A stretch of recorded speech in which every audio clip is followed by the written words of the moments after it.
Okay, so continuously we're going to talk about how and what kind of benefit student interns or full-time interns can get and can be protected from FLSA. So there's a lot of debate on the issue if student intern or intern, full-time or part-time intern can be considered as employee. So that's one of the critical point. Is it employee? Is it full-time employee or part-time employee? If he or she is considered as employee, they will be covered. All the medical bills will be covered by the organization. But thing is, whether or not the intern is considered as employee. What about student athlete, 운동선수? What about professional athlete? Are they considered as employee? If say yes, they deserve protection from FLSA. Or otherwise, if I'm not employee, then there's no way they can be protected by FLSA.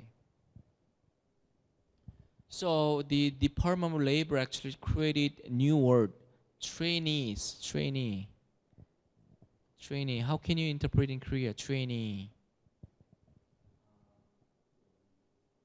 연수생 맞죠? 산업연수생 뭐래? Trainee. So they are not employee. And what about trainee status? Determined by applying 6 DOL criteria, all of which must be met. So if you are considered as trainee, then you will be protected by DOL. However, you cannot get any financial benefit, or there's no complaint can be made because you are trainee. You are not employee, but you are trainee. So you're interning for my organization, my ABC organization, and then you meet 6 criteria, then I don't have to pay you because you get some kind of other benefit from interning at my organizations. Does it make sense? So I'm going to burden is unemployed. So this is important. So a lot about trainee interns complain about how they were treated within the organization. Then if you file a claim, they abuse my labor, then who's responsible for that argument? Not you. You don't have to worry about it. You just file a claim. And then employer is responsible to clarify about 6 criteria. So 6 criteria is written, it can be found in interns and volunteers. So these are 6 criteria. So I'm going to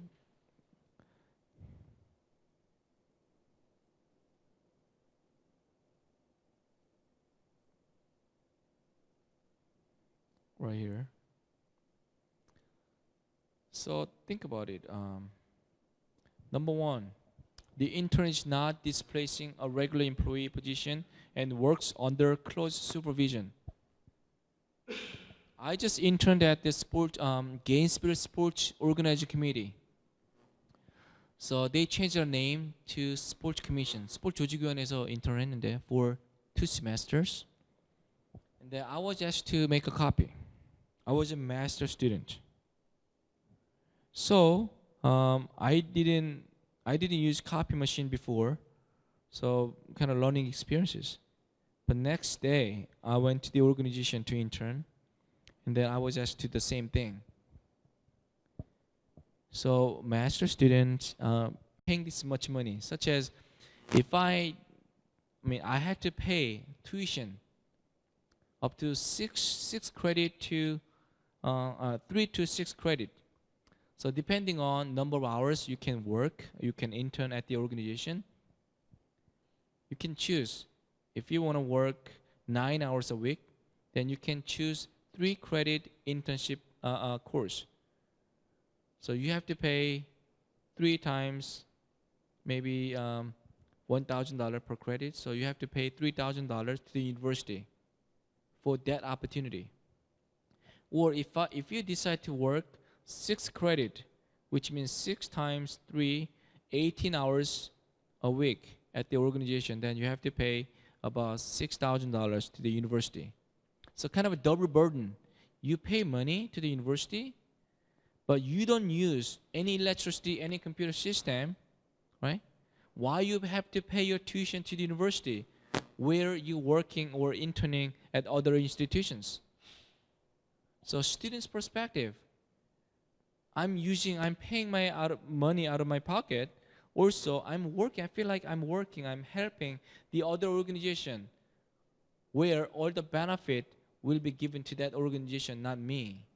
So making a copy, I pay this much money and invest my time and making a copy. Is it worth? Okay, that's kind of common sense, right? That doesn't make sense, to me. So I complained to my boss. I mean, boss's boss, executive director. I wanted to do something more important. So my job has been changes right away.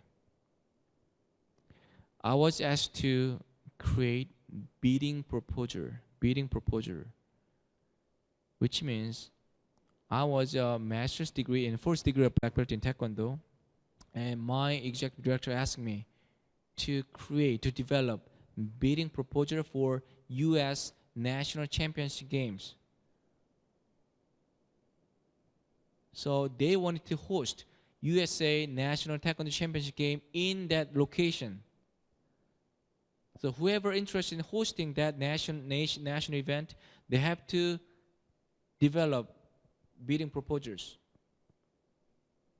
What kind of a venue you have, and how many hotels, and what about medical assistance.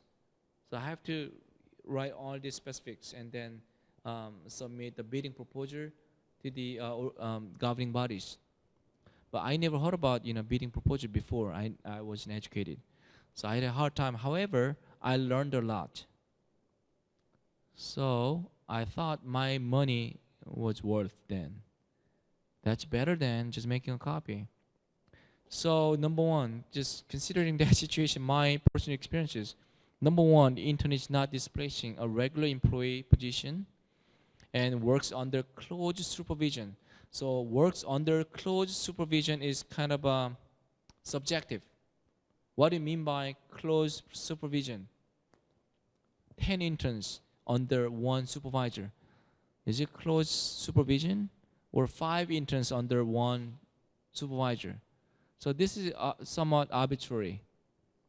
However, the first part is very clear. Intern is not displacing a regular employee. So from the former case I just talked to you, explained to you, NYU, New York University student filed a claim. And she believed that she actually working as a full-time employee. The organization fired a employee, and then she was in a position in work that former employee used to do. So that's clear. That's the main reason why she won against that former organization employer, because obviously, apparently, she's displacing a full-time employees. Okay. And number 2, the intern is not entitled to a job at the end of the internship. Very interesting, very different than in Korea. If you have an internship, then what do you want? You want to work in that organization. Right?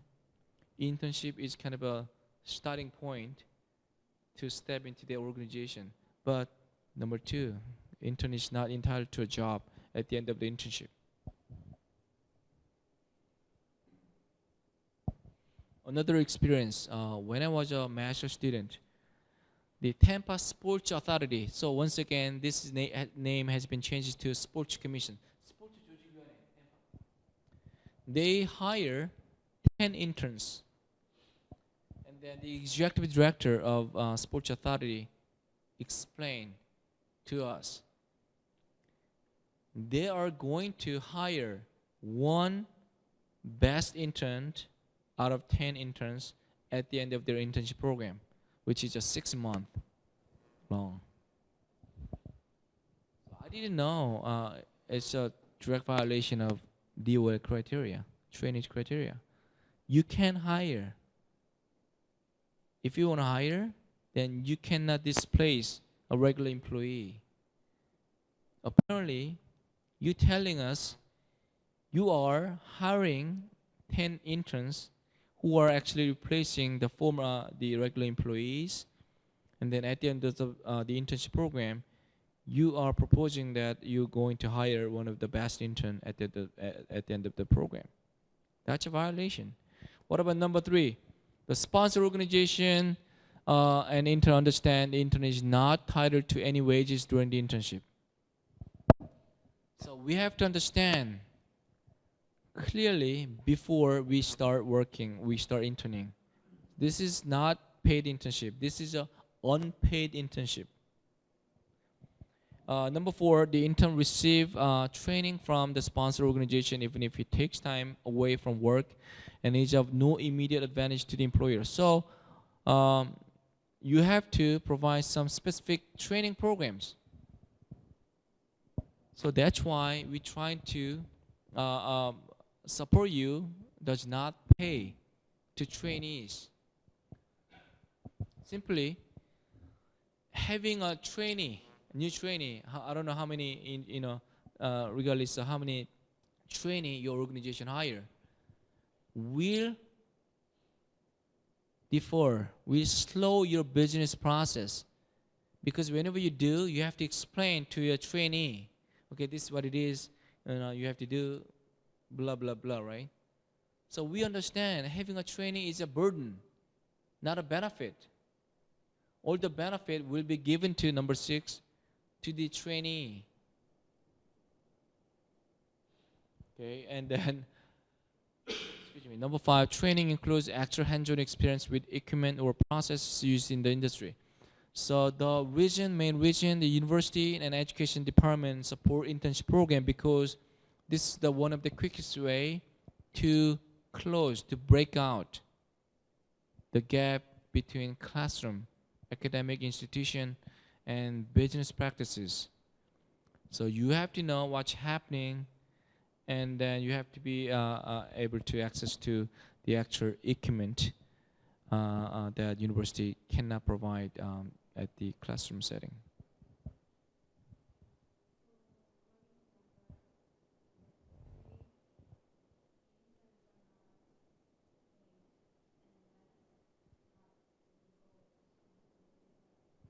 No. So as long as the employer clearly indicate that this is unpaid internship position, and you as an intern or trainee understand, oh, this is the unpaid internship, then there's no legal issue. Doesn't matter where you work, what kind of industry you work. So you have to meet 6 criteria, and then employer, the company is responsible to clarify you doing the best job to meet the 6 criteria.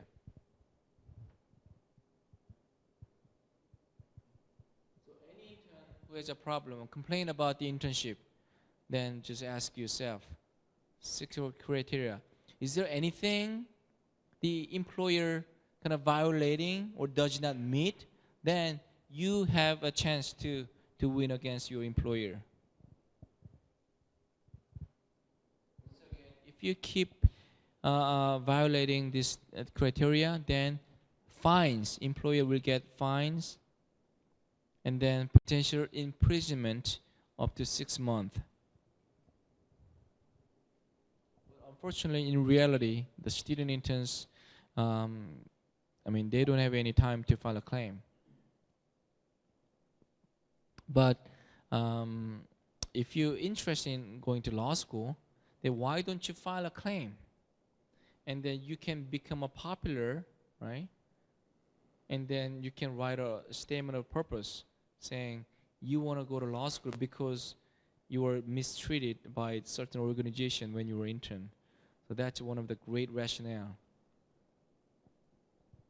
I don't know. I mean, that's what I thought. And one of the former interns who used to work at where? Octagon Worldwide, the agency of Park Byung-ho, the Georgetown University Law School student. He was a third-year law school student. He actually interned at Octagon Worldwide for free. And then he believed that, oh, he's actually doing as a lawyer. I mean, he was not certified lawyer. However, the organization assigned some duties and responsibilities as an attorney. So after his internship period is over, and then he filed a claim against Octagon Worldwide. Because, number one, I was intern, I learned a lot. However, I was replacing a regular employee. I work kind of as one of the standalone employee, especially as a lawyer. So this can be one of the way to make your name kind of known to the world in the world of sport business. Or if you once again, if you're interested in going to law school, then probably you can file a claim. You can make good rationale why you have to go to law school, and law school probably will accept your application.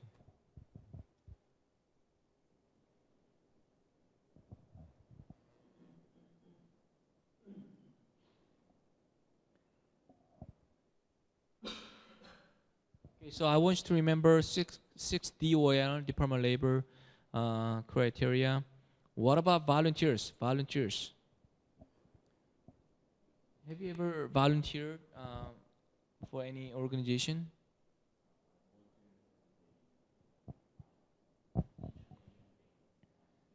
Incheon Asia Games.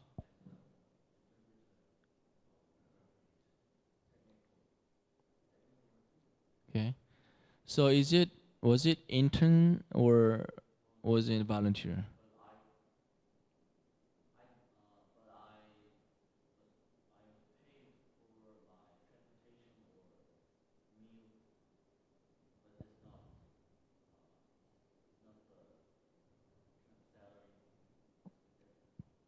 Okay, so can you clarify the difference between interns or unpaid interns and volunteers?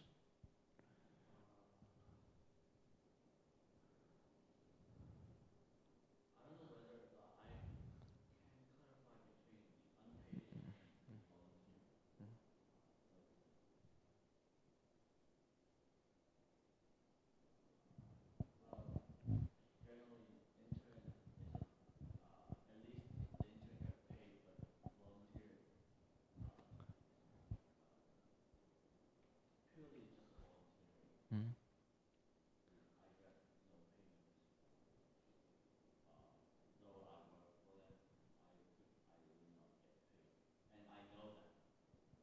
Yeah, how many days did you volunteer? 14 days? Okay.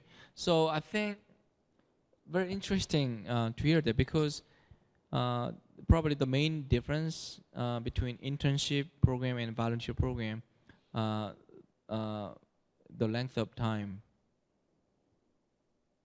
So it lasts like 3 to 5 weeks, you said, and then probably I'd rather call it interns. And volunteer is kind of 1-day event, right?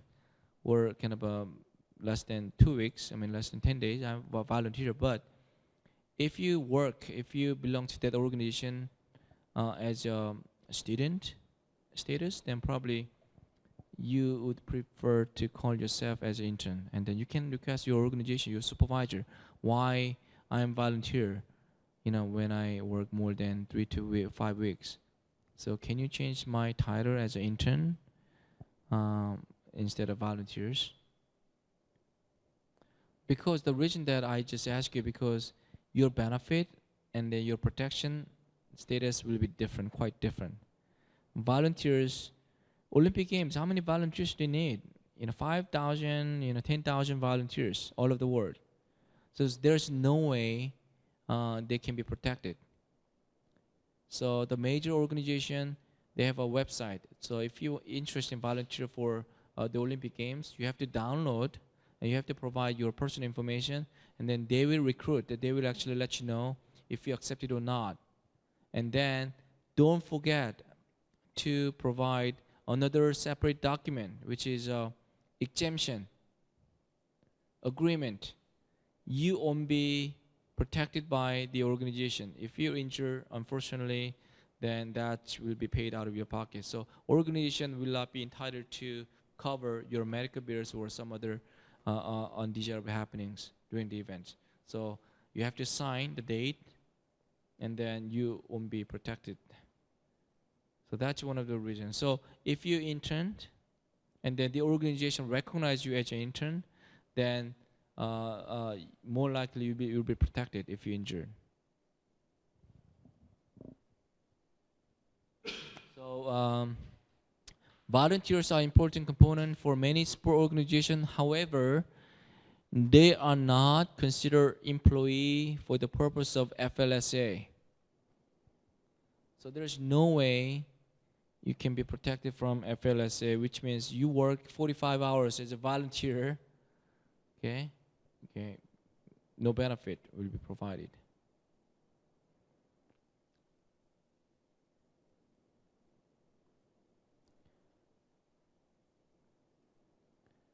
Okay, so this is a scenario that talk about 산재, right? Out of employment. Bob Jackson owns a sport marketing firm with about a dozen employees. To build goodwill and teamwork, he sponsored a company softball team and strongly encouraged all of the employees to play. In fact, Jackson gives special benefits to those who play on the team during a league game after work hours at the public softball field. The team's shortstop, Mary, sprained her ankle while running the bases. Can Mary get the workers' compensation? So workers' compensation can be interpreted as 산재, 산업재, workers' compensation for injury. So this is our starting case. So what do you think? Let's have some discussion. What do you think?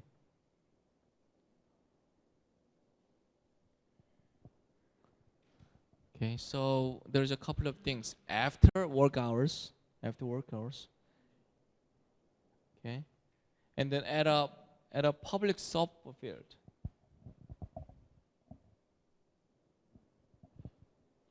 Not mandatory, but he encourages, right? Jackson gives special benefit, and then strongly encourages of the employees.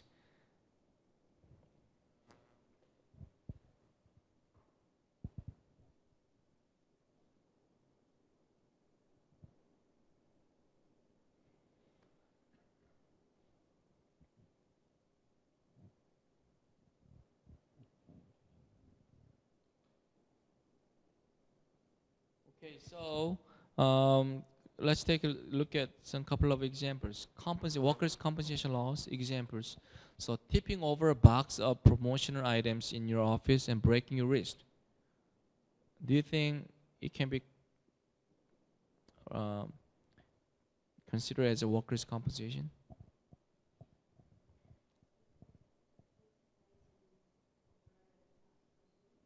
Okay, so tipping over a box of promotion item in your at the sports event that you have to work on, or in your office.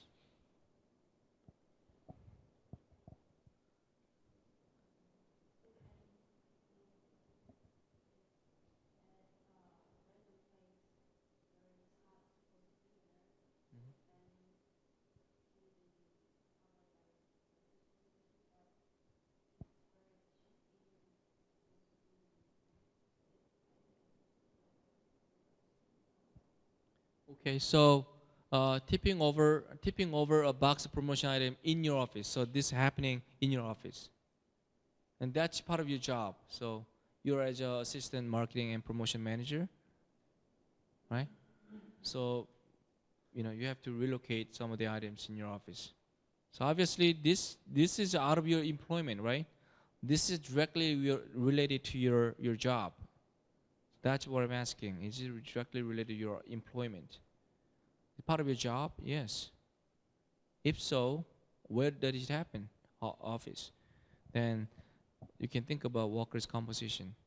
B, having your foot run over by XYZ utility vehicle while unloading merchandise at a stadium or even just bending over. So if your job is to deliver some items to the organization, and most of times this is part of your job, right? As assistant marketing and promotion manager, you have to prepare. You have to bring all the items to the event site, and then uploading and unloading can be part of your job. Is it? It can be covered by workers' compensation. Yes, it is. And C, an employee who had lifted heavy object at work and eventually develops a pain in the back or other parts of the body may have suffered a weak work-related injury. So obviously it says work-related injury. Okay, so these are good examples. And pass by stage to allow workers to recover for injuries suffered while on the job, also provide benefit for dependents of workers whose accident or illness result in death. Okay. So the coverage of workers' compensation law, essential element that entitle injured worker to compensation. So every incident, every injury will not be protected. So it should be met by 3 conditions. Number 1, compensable injuries. Number 2, injury must be accidental. Injury must arise out of employment. So I'm going to cover one by one. What do you mean by compensable injury?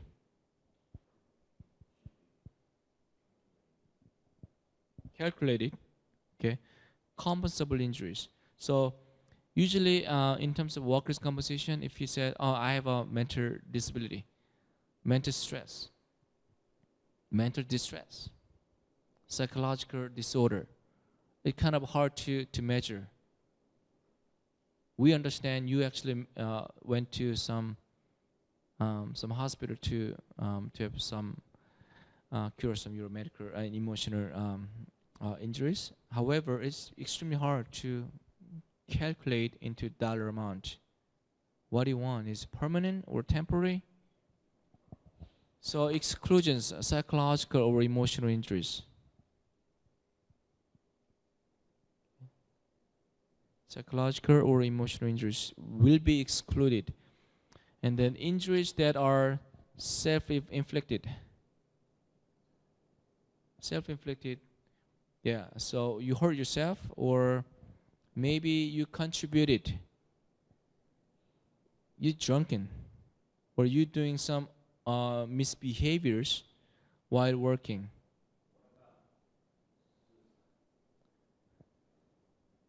Suicide,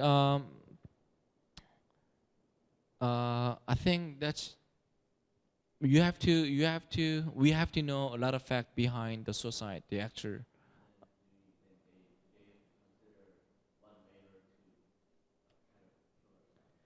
If there are a lot of evidences, okay, indicators that employee were so under pressure by his or her supervisor in terms of work-related issues, then it might be.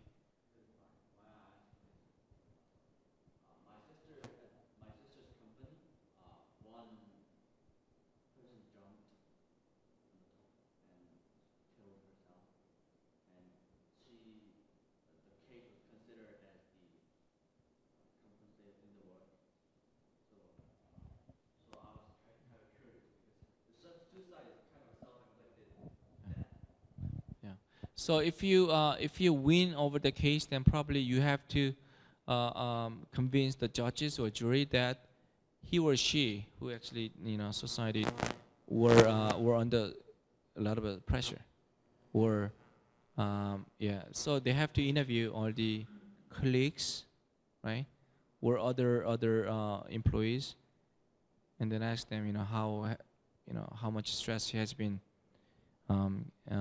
carried over a couple weeks. I mean, so you can find more information, and then if you believe that this is a job-related stresses, and then probably it can be considered as a workers' compensation. Or if there's no evidence at all, there's no will left, and then all of a sudden, just one of the employees just stepped out of the window and killed himself, then it might not be covered by workers' compensations. That's a good question. Yeah. Voluntary participation in off-duty recreational, social, or sporting events. So if there's no encouragement, there's no pressure, but if you do your own kind of a sports activity with your friends, your colleagues, if you like basketball, then you play basketball tournament. I mean, with your other colleagues, no pressure. Okay, and then that will not be covered by workers' compensation. And injuries caused by act of God, so it won't be covered. So act of God won't be covered. And what about the accidental injuries? Accidental injuries. If a worker punches a coworker on the job, this is not an accidental injury, and it's not compensable. So accidental injury only be covered by workers' compensation. Somebody hit in your face, then that's the criminal behaviors.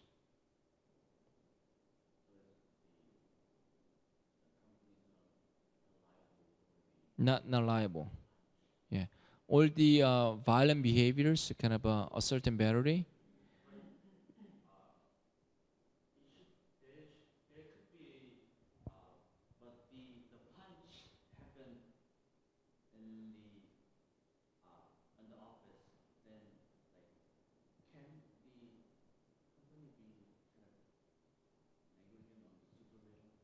I mean, that's a good question. So the company or supervisor may be negligent in terms of based on the notion of vicarious liability for what? Hiring, supervision, or maybe retention. However, the actual assault and battery, there's no vicarious liability because of his assault and battery. Nobody will be vicarious liable for violent behaviors. But if the supervisor recognizes his or her behavior, kind of violent behavior, many times, and if they didn't do anything to fix that problem, they might be vicariously liable for negligent supervision and or retention. That's it. Okay, yeah. That's the question of graduate program. Essay question, kind of a tricky question, but I gave a lot of a long scenario. They have to analyze, who's liable. I mean, that. Good. So what about sexual harassment? Sexual harassment at the workplace may be considered as intentional conduct. So this can be considered as the same as violent behavior. Sexual assault is a criminal. Criminal belongs to the criminal law. So sexual harassment at the workplace may be considered intentional conduct. So it will not be covered by workers' compensation. So once again, if your supervisor kind of ignore all the signs of sexual harassment, and they might be liable, vicariously liable for supervision, hiring, supervision, retention.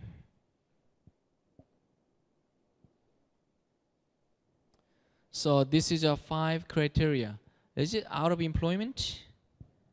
So kind of tricky sometimes. From the previous example, bending over, tripping over, and hurt your back.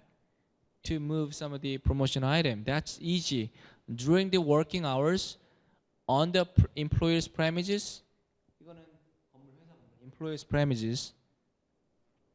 and activity initiated by the employer, who initiated, and then control, certain degree of control or direction over employees' activity, and then lastly, who all the benefit from this activity. So you have to look at 5. Same as all the Korean situations. Whether the injury occurred during working hours. From the previous case, Bob Jackson. After work hours. So the matter is, if jury or judge can see this is extension of working hours. Obviously, softball game was occur after working hours. But can you see this kind of extension of your work? What do you mean by working hours? 접대, right? One of the marketing manager actually treating the buyer at the bar. Can you see this is kind of a working hours? This is extension of working hours? Depending on. If it's strictly and exclusively the extension of their business transaction, then it can be. Right?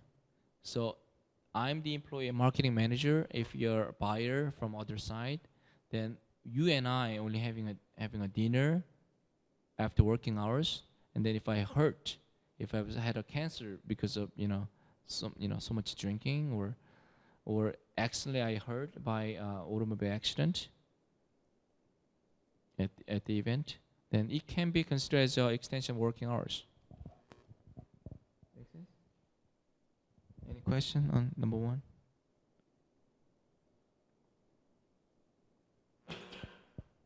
From the bicycle cases, same thing. Is it during the working hours? So I'm commuting to work. I'm bicycling to work. So no work hours. Is it out of my employment, job related? No. Okay. So if I have an accident while going to work, there is no way you can be protected by workers' compensation. Okay, number 2, what about on the employer's premises? It happened at the public park. So, however, softball game, the company, sport marketing firm, only with a dozen of employees. There's no way the company has softball park. So can you see this is an extension of the premises?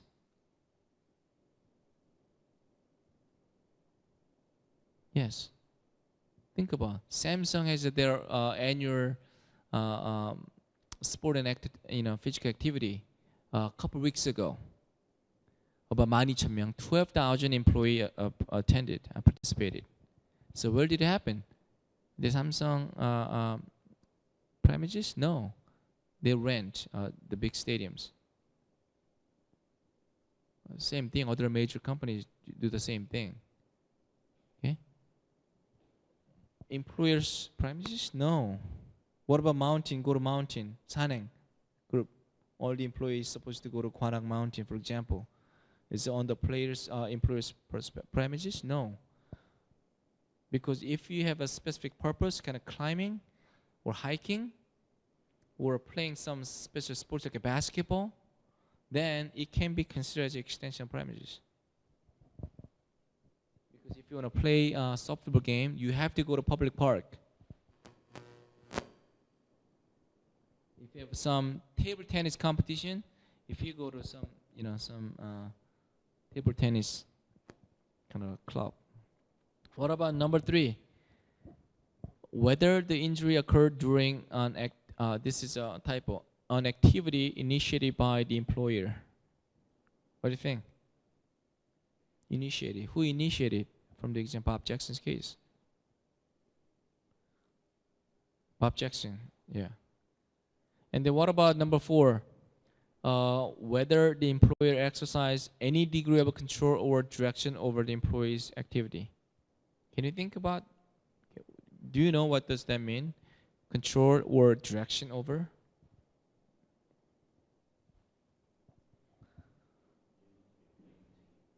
No, actually, you can see the word special benefit. I strongly encourage every employee to attend this game.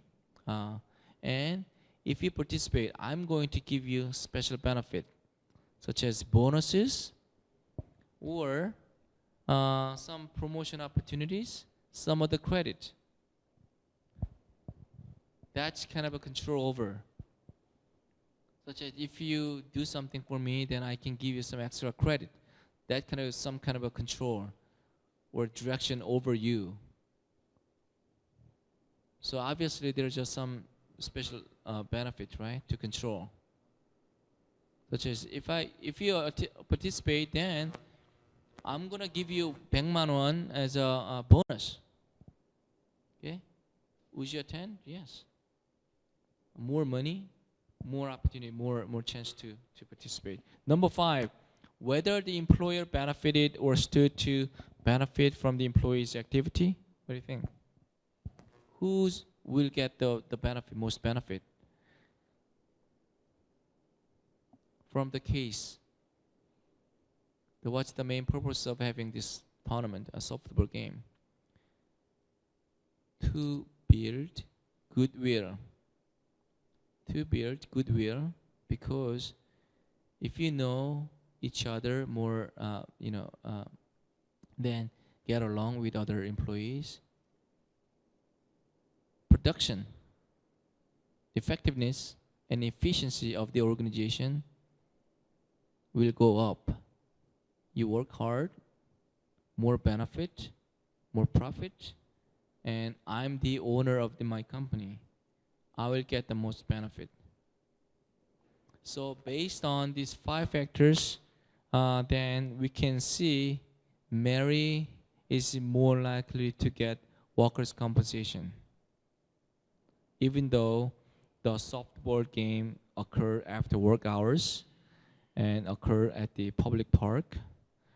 However, we can consider that as an extension of the working hours, and also it can be considered as an employer's premises because they have some special purpose of doing softball game, and then it should be done at the softball public park. But if you have some kind of celebration within your organization, then obviously much easier to clarify that it was out of employment.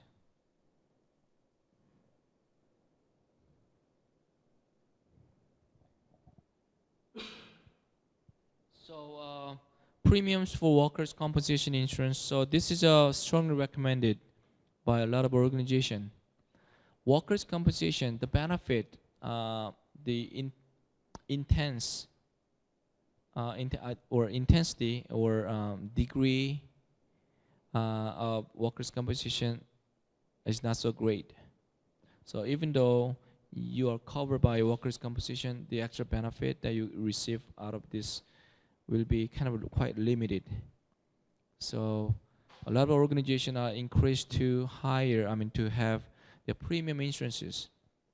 If you have some certain sports activities, encouraged to invite all the employees, like thousands of people, to attend at the event, then why don't you purchase the premium insurances just in case 10 people or 100 people will be injured, then insurance will be covering all the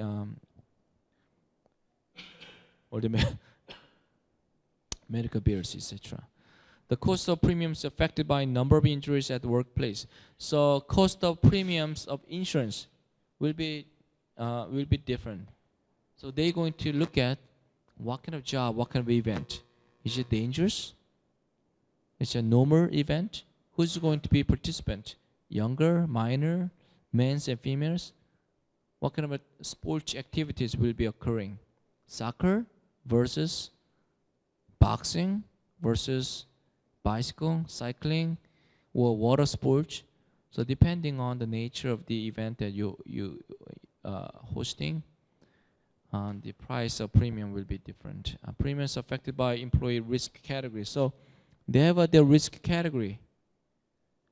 How many days a year you will be exposed to some kind of dangerous activities? Where do you work? In the office, outside? Okay. Do you have to handle some dangerous chemical related stuff? What about student athlete? Student athlete.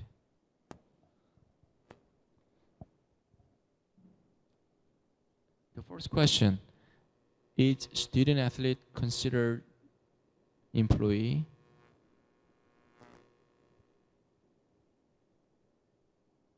So student athlete, so student comes first. Student athlete, not athlete student. So student athlete. So they are not employee. They are student, full-time student.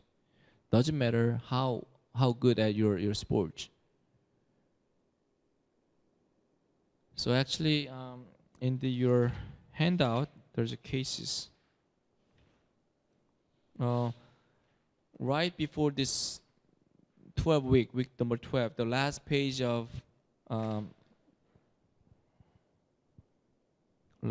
week number 11. I want you to read supplementary materials, but anyway, these other cases will be covered next week because this material has been kind of messed up. Okay, so the Coleman played football for 2 years at Western Michigan University, receiving full granting rate. An injury that he suffered during his third year prevented him from playing football again. That's sad, okay? So the university continued his financial aid for 1 year after his injury, but then advised him the scholarship would not continue. The Coleman had to leave school because he could not afford to continue.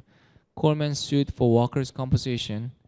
The referee at the workers' compensation hearing denied compensation, finding that Coleman was not an employee of the university, but rather a scholarship student athlete. Therefore, the workers' compensation denied,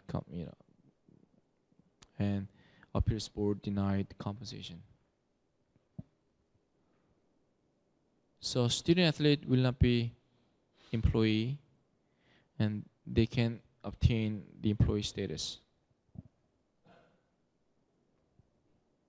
But from the O'Bannon case, did I tell you about O'Bannon case before? O'Bannon is a former NBA player. He went to UCLA. He was one of the famous forward at UCLA. He played in the early 1990s.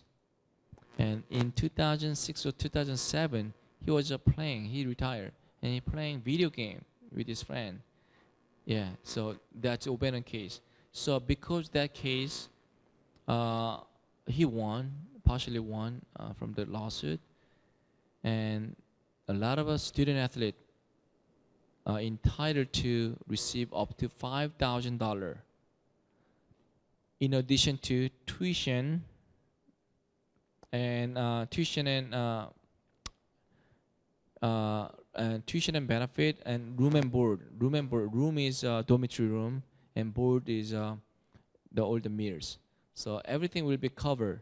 In addition to that, the benefit, they are entitled to receive up to $5,000 in cash. So if it happens, then their status will be affected. Are they employee? Are they student? How can a student receive money? It's kind of a sort of salary from the employer. So that's one of the more critical thing will be happening in the near future. Does it make sense? So in previous years, it was clear no matter how good at you are at your sports, super good at basketball, super good at football, you bringing a lot of money to the institution, but you are a student athlete, which means you are a student, you are not employee. That's clear. However, if they start making money from the employers, are they a student still? Are there some kind of employee? So if their status will be affected or changes in the near future, then they might be protected by workers' compensation. We don't know for sure, but there's a potential issue can be predicted.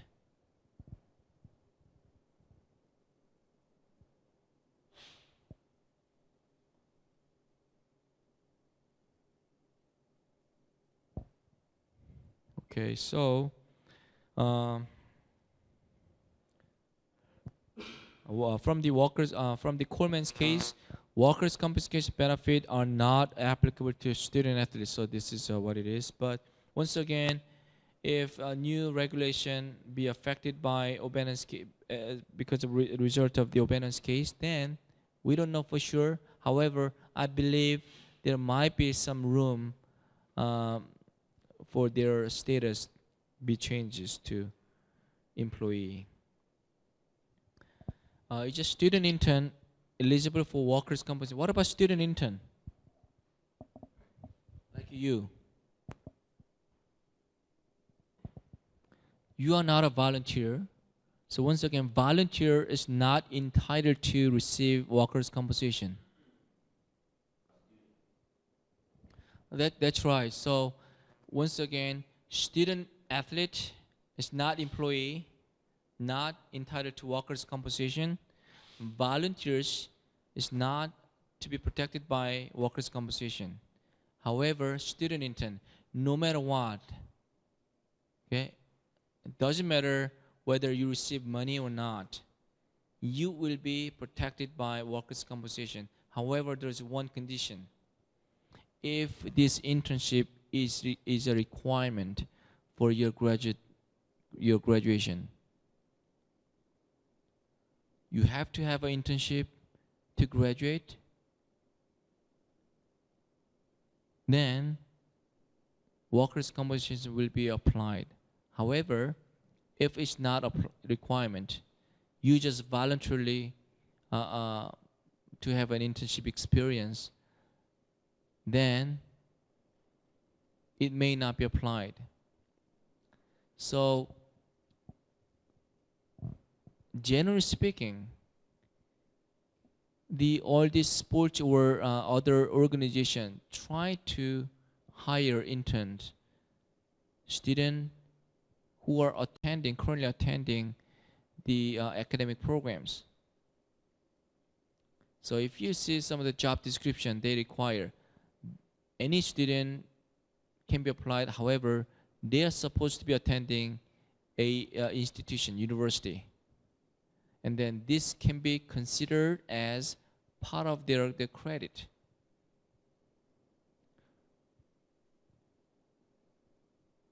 Okay, this is my humble opinion. The reason that there is so many different benefits the employer can seek out of this condition, they prefer to hire the student as an intern because students are required to have their insurance, health insurance, with their university. So if you're a student, health insurance is one of the requirements. If you do not have a health insurance, you cannot register any class. So just in case you hurt while working as an interning at my institution, we know that you will be protected by your health insurance. So that's the practical benefit that why employers actually trying to prefer to hire the student who are attending the universities. Make sense? Okay, so this is the case I explained. So RDV Sports is the mother company of Orlando Magic, and Halar is a former sport management student at the University of Massachusetts. So when he was injured, he filed a claim RDV Sports for negligence because he believed that the organization employer negligent, and then he tried to seek, get some more money as a compensation. However, the court decided that he's eligible to workers' compensation because that first case, we can call it like a seminal case. All the student interns will be entitled to receive workers' compensation.